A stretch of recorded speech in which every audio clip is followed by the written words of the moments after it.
So I'll quickly begin. My name is Erica Bulger. I am actually a Maltese American designer, which is why my project is centered around the country of Malta.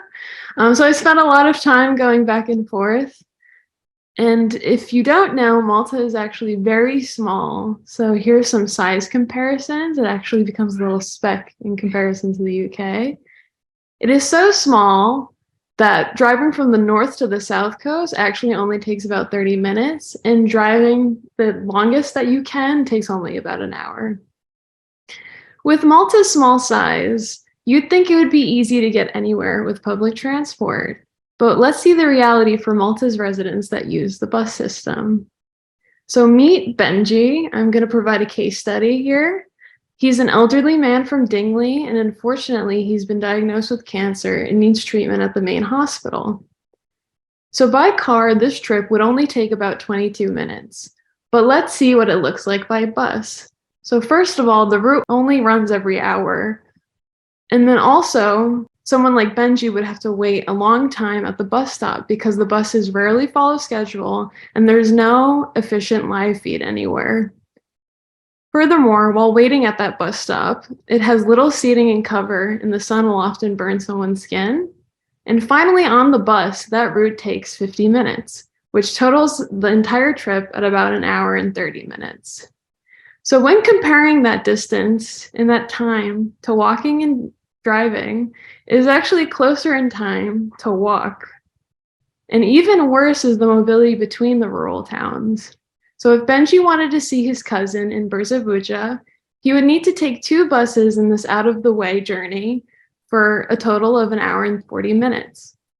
So by car, it only takes about 30 to 40 minutes. So why is this like this? Like, why is there such an out-of-the-way transfer? It's actually because the main terminal is in the capital. So to get anywhere, residents have to transfer there, and this makes the bus inefficient for southern residents. But why is it like this? I want to just go into the history very briefly, just to show why it has developed the way it has. So that area where all those transfers are occurring is called the Grand Harbor, and it's a strategic location for imports and exports.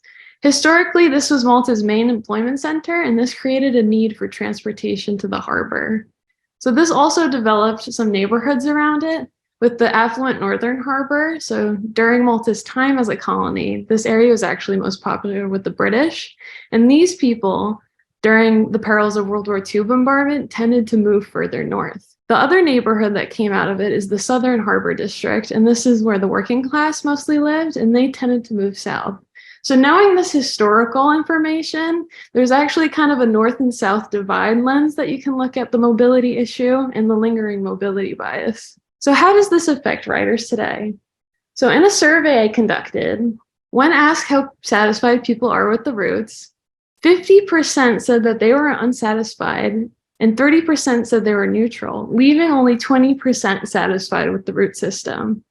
And when asked what places they wish were easier to get to, we get a large amount of spots, with people saying beaches and rural areas they wish were easier to get to, and someone even saying all of them. How do we fix this? The answer I found lies in the design concept, the path of least resistance, which talks about, there's the design that we've made, but there's what people actually does. So when viewing the spiderweb route design, that expectation was that everyone wants to go to the capital, and if not, they'll transfer there at the main terminal. But in reality, riders don't want to wait to transfer. They want to do it as soon as possible, and that's already happening at a bus stop called Bombi right before the terminal. And it's a popular transfer spot where all routes in and out of Valletta intersect. So even though this amount of people is not supposed to be at this bus stop, it proves that people want their transfers sooner.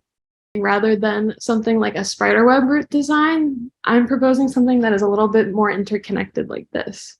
So certain distances, it's going to be exactly the same, but it really shines when it comes to these periphery areas. So instead of this, we try something like this, all on existing roads. So let's quickly compare. So currently, this journey takes 2 hours, but with the new system, it is shortened by 41 minutes. Here's another example, an hour and 30 currently, but with the new system, it shortens by 25 minutes. Here's the last one. Not only is it shortened, but there are less transfers. The first one requires you to take 3 buses, but this other one is 30 minutes shorter and only requires 1 transfer. It provides more opportunities for transfer sooner in the route. So let's go back to Benji. Let's see how his route has shortened, and now it's shortened by 10 minutes. But I also want to note it had not just been the route system that increased time because the routes only ran every hour. The bus is rarely following schedule and there's not being any live feed, and then the general discomfort with no shelter and seating at the bus stops. So alongside this kind of route redesign, it's important to also include the fact that with less routes, that means there's going to be more buses, so higher frequency routes. Having a reliable live feed in the app and general support during transfers. So you can see more about this app redesign that I actually did on the thesis website, but here's a bit of a snapshot of that. As well as that, having just in general consistent shelter at the bus stop, so not just at main terminals. So now you're thinking, sounds great, but why the bus system? Out of all the things that the island can improve on, why is it the bus system? When comparing Malta's population to the amount of registered vehicles, it is almost a 1-to-1 ratio, which is insane for such a small island because that amount of cars could wrap around Malta's shoreline 8 times. This lack of efficient public transit increases car dependency, emissions, and air pollution. Not only is it killing the environment, but killing Malta's residents, with road fatalities almost 10 times higher than the rest of the EU. A better bus system will decrease cars, resulting in less traffic, better air quality, and safer roads. So how feasible is this? Rural-urban mobility has already been successfully done on a much larger island, with Japan, with the highway buses and the railway. It is known as the best transport system in the world, and almost all Japanese people prefer using public transport to driving their own vehicle. So with Malta about 1,000 times smaller than Japan, it is safe to say that maybe one day Malta can be better connected by public transport. Transit for rural communities increases mobility for everyone, and that's a lesson that can be learned not just in Malta, but everywhere. Thank you, Erica. And I now invite Mitsue to discuss the projects. Thank you. Those two were such wonderful presentations. There's just so much stuff that I can see that you had to research, and it's so hard to put it all together in those few minutes. But I still have some questions, and I want to know more about like your inspirations as well. Also, super interesting topic. I love how we can see the diversity of sustainability and environment here, right? Like all the different angles of how you can approach it. I think for me, I have to say that it was great that you were thinking not only on the experience of the route design itself to make it very efficient, but you were thinking also on the experience of the people inside. And that is where design becomes a bit different than engineering, right? Like, because you're thinking really about how people are experiencing those routes, this like the design concept of the path of least resistance that is amazingly applied here, where they try to do their transfer earlier, because obviously who wants to wait a bit more to have the same route. And also like really interesting that spider web design versus sort of like this gridish star system. That was great. But I'm wondering if you looked also at micromobility options in Malta, so like bikes and scooters and stuff, or why did you decide to focus on the bus? Yeah, so definitely, though my thesis is focused on the bus system, for future iterations of it, I definitely want there to be more options for land transport. Focusing only on the bus currently just because that is the only one that's existing, aside from the ferry, which is already like water transport. But aside from that, yes, definitely including biking infrastructure and other things to support the bus system, because a lot of the times just having more access to, in general, more transport just adds to the overall ecosystem of transit. So good. Thank you for asking that. It makes sense with the size of the country, and like it's much easier to have that infrastructure on road transport rather than like, I don't know, other ones. But yeah, that's super interesting on that side. And then my second question would be more on the, if you thought also of the experience, or like maybe you got some ideas already of the experience of the ride itself.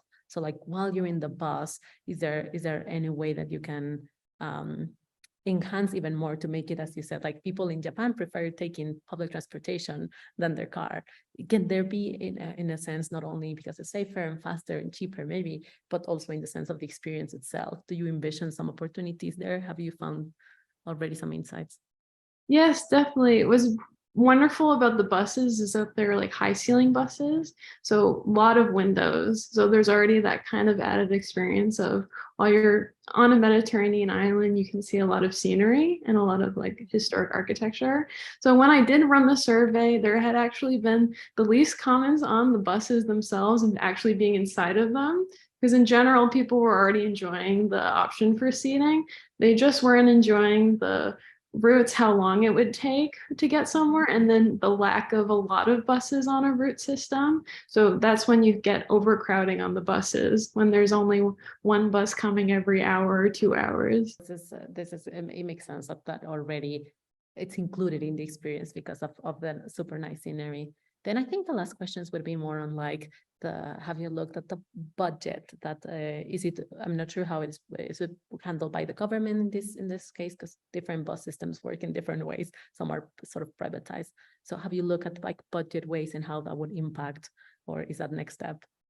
Yeah, so definitely the government is with the land and transport, all the transportation is run by the government, is actually free for use for residents with the Talenya card. So with this design, focusing specifically on the route design portion, since I'm asking for less routes, it is something that the only change that needs to be done is the buses driving in a different direction, because every single route is already on a road with bus stops on it. So it would be minimal cost impact in that scenario. Then, of course, looking into some of the other propositions there, I may need to discuss a little bit more. But thank you so much. Thank you. Thank you.